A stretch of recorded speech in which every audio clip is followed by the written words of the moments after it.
Hello everyone, मैं मनीष आप सबका MKSRD मैथ्स पे वेलकम करता हूं दोस्तों। और आशा करता हूं कि आपकी तैयारी काफ़ी अच्छे से चल रही होगी। जैसा कि हम सिंपल इंटरेस्ट और कंपाउंड इंटरेस्ट के क्वेश्चन कर रहे थे जो कि CPO 2020 में पूछे गए हैं। कल हमने पार्ट 1 करा था। आज हम पार्ट 2 करके जो है कि 2020 वाला ख़त्म कर देंगे SICI के क्वेश्चन। जिन लोगों ने अभी तक अलजेब्रा के नोट्स नहीं लिया है, उनको CGL मेंस, CPO और CDS का एग्ज़ाम देना है, तो वो इस नोट्स को ज़रूर ले लें। डिस्क्रिप्शन बॉक्स में लिंक है और इसे 2 से 3 बार ज़रूर रिवाइज कर जाएं, तो उनका जो है कि अलजेब्रा काफ़ी हद तक तैयार हो जाएगा। ठीक है। और आज के क्वेश्चंस और PDF के लिए टेलीग्राम चैनल ज्वाइन कर लीजिएगा, वहाँ पे लेटेस्ट इन्फॉर्मेशन आपको मिलती रहेगी। ठीक है। चलिए चलते हैं, हम सेशन को स्टार्ट करते हैं।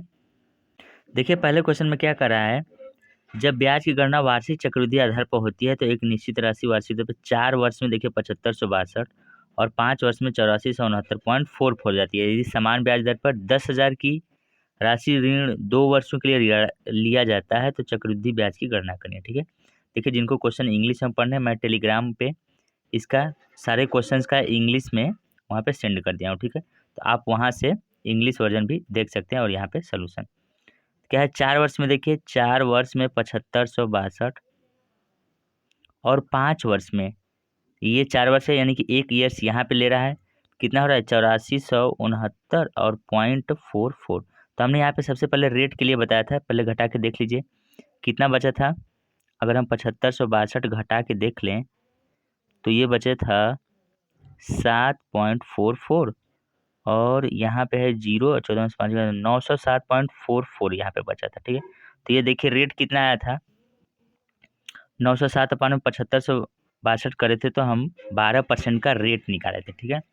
अब हमसे क्या पूछ रहा है, 10,000 की राशि पे 2 वर्ष के लिए चक्रवृद्धि ब्याज। देखिए 10,000 की राशि पे 12% के लिए पहला साल कितना आएगा, 1200 आएगा, 1200 आ गया। अच्छा दूसरे साल भी कितना आएगा, 10,000 का अगर हम फिर से दूसरे साल भी पहले तो 1200 आएगा, क्योंकि SI हर साल के लिए सेम रहता है। और इसका अगर हम 12% करके देखें तो कितना आ जाएगा, 144 आ जाएगा। ठीक है। 1200 का 12% 144, तो 12 12 2400 और 144 जोड़ लीजिए तीनों को, 2400 प्लस 144 हो गया ये 2544, यानी कि 44 लास्ट में ए ऑप्शन में हमारा आ रहा है। ठीक है। तो देखिए यहाँ पे रेट निकाला गया है, कैसे निकाला गया था, 907.44 डिवाइडेड बाई है 7562 इंटू 100, तब ये रेट आया था हमारा 12%। और फिर हमने 10,000 का पहले 12% निकाला, फिर 12%, फिर 1200 का 12%, ये ऐड हो जाएगा हमारा CI में। समझ गए होंगे, अच्छा क्वेश्चन था। चलिए चलते हैं अगले क्वेश्चन के ऊपर दोस्तों।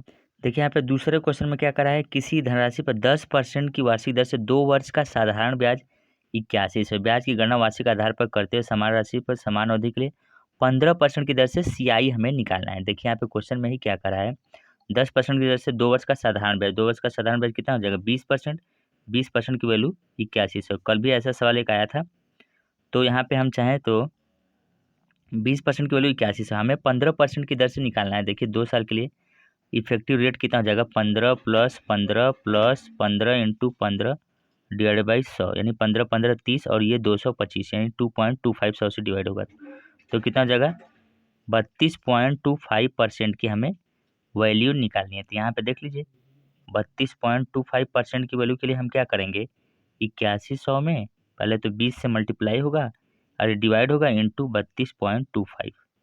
अब ये आप कट कर लीजिए, 2 0 से 0 कट गया और ये कट गया 2 से, देखिए 2 चौके 8, 0 405 है। 405 में हमें 32.35 से आपको मल्टीप्लाई करना होगा। तो आप ये 405 में 32.25 से मल्टीप्लाई कर लेंगे तो ये लगभग 13,061.25 के करीब आ जाएगा, यानी कि 13,061 हो जाएगा हमारे सवाल का सही आंसर। यानी ऑप्शन नंबर ए क्या हो जाएगा, सही हो जाएगा। तो आपको यहाँ पे थोड़ा सा मल्टीप्लाई करना है, लेकिन 20% की वैल्यू ये है, बस 32.25% की वैल्यू आप डायरेक्ट निकाल सकते हैं। ठीक है, समझ गए होंगे। चलिए चलते हैं अगले क्वेश्चन के ऊपर। देखिए अगले क्वेश्चन में क्या करा है, 36,000 की राशि धनराशि को 2 भागों ए और बी में इस प्रकार बांटा जाता है। 15% की वार्षिक दर पर ए और बी पर क्रमशः 2 वर्ष और 4 वर्ष बाद प्राप्त साधारण ब्याज इक्वल है, तो ए से प्राप्त कुल ब्याज क्या है, ए से कितना ब्याज उसे मिला होगा। ठीक है। देखिए इसमें हम क्या करेंगे, यहाँ पे आप देख सकते हैं कि SI क्या है, सेम मिल रहा है। जब SI सेम मिलेगा, दोनों से SI सेम मिलेगा, तो हम लिखते हैं प्रिंसिपल का जो रेशियो होगा P1, यानी कि PA कर लेते हैं और दूसरे के लिए हम क्या कर लेते हैं, PB कर लेते हैं। तो उनका रेशियो देखिए कितना हो जाएगा। यहाँ पे देखिए रेट भी सेम है, ऐसे तो 1/R1 T1 is to 1/R2 T2 होगा, लेकिन यहाँ पे R दोनों का सेम है तो कट गया, यानी कि डिपेंड करेगा 1/T1 इज टू 1/T2 पे। यहाँ पे हम लिखेंगे 1/T1 कितना है 2 है और 1/T2 कितना है 4 है, तो यहाँ पे आप कट लेंगे तो 2 से 2 कट गया, यानी कि ये आ गया PA इज टू PB। आप यहाँ पे देख सकते हैं PA इज टू PB की वैल्यू आ गई 2:1, 2:1। इसका मतलब 3 की वैल्यू सवाल में दिया है 36,000।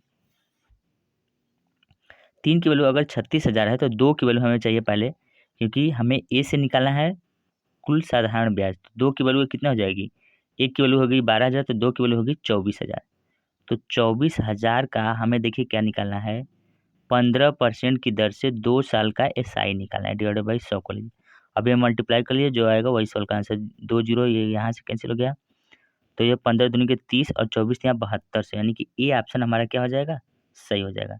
तो जब भी देखिए SI क्या रहे सेम रहेगा तो PA इज टू PB, यानी प्रिंसिपल का जो रेशियो होगा 1/R1 T1 1/R2 T2 के बराबर हो जाएगा। ठीक है, और उसी से हमने पहले प्रिंसिपल निकाल लिया है। इस पे एक और सवाल पूछा गया है, उसको भी देखेंगे। ठीक है, देखिए अगले क्वेश्चन में क्या कह रहा है, किसी राशि पर वार्षिक संयोजित चक्रवृद्धि ब्याज दूसरे वर्ष के लिए 1320। यहाँ पे अगर हम दूसरे वर्ष की बात करें तो 1320 है, और तीसरे वर्ष के लिए 1452 है। यहाँ पे देखिए तीसरे वर्ष के लिए 1452 है, ये 1452 है। तो पहले वर्ष की शुरुआत में मूल राशि यानी कि हमें प्रिंसिपल की वैल्यू निकालनी है। देखिए हम पहले रेट निकालेंगे कि रेट कितना है। देखिए 1452 को हम लिख सकते हैं कि अगर हम घटा के यहाँ पे देख ले 1320 अगर हम घटाएं तो यहाँ पे 2 आएगा, ये 3 आएगा, 132 आ गया। 1320 का कितना परसेंट है, यानी कि 10% है। यहाँ पे 10%, यानी कि रेट हमारा निकल के आ गया, रेट है 10% सवाल में। ठीक है, अब आप देखिए ध्यान से 1320 को हम क्या लिख रहे हैं, 1320 को हम लिख रहे हैं 1200 और प्लस 120, क्या लिख सकते हैं कि नहीं। अब देखिए 1200 का क्या 10% 120 है, बिल्कुल है, 1200 का 10% 120 के बराबर है। इसका मतलब ये हुआ कि ये इस तरह से सीरीज चल रही है, पहले 1200 है, फिर 1200 है यहाँ पे, फिर यहाँ पे 120 है, फिर आगे 1452 वाला है। यानी कि वो नंबर है जिसका 10% कितना है 12,000 है, इसका 10% क्या है 1200 है, यही हमारा क्या होगा प्रिंसिपल होगा। तो देखिए अब ऑप्शन से 12,000 का 10% 1200 है कि नहीं, तो वही होगा हमारे सवाल का सही आंसर। ठीक है, डी ऑप्शन हो गया सही आंसर। देखिए यहाँ पे अगले क्वेश्चन में कर रहा है, किसी धनराशि का 17% की दर से वार्षिक चक्रवृद्धि ब्याज के आधार पर 2 वर्ष के लिए चक्रवृद्धि ब्याज और साधारण ब्याज यानी CI और SI का डिफरेंस 433.5 है, तो चक्रवृद्धि ब्याज हमें बताना है कितना होगा।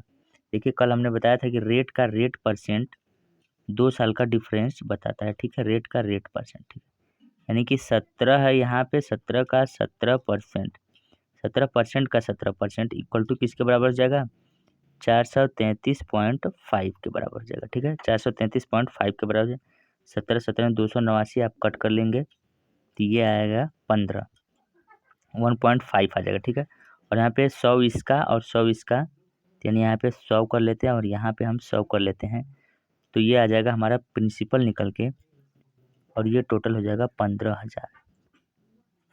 15,000 आ गया ये। अब 15,000 का हमें देखिए 17% के हिसाब से CI कितना हो जाएगा, इफेक्टिव रेट अगर हम निकालें 17 प्लस 17 प्लस लिखेंगे प्लस 17 इंटू 17/100, तो ये आ जाएगा 17 17 34 और 2.8 यानी कि 36.89% हमें निकालना है परसेंट ऑफ 15,000।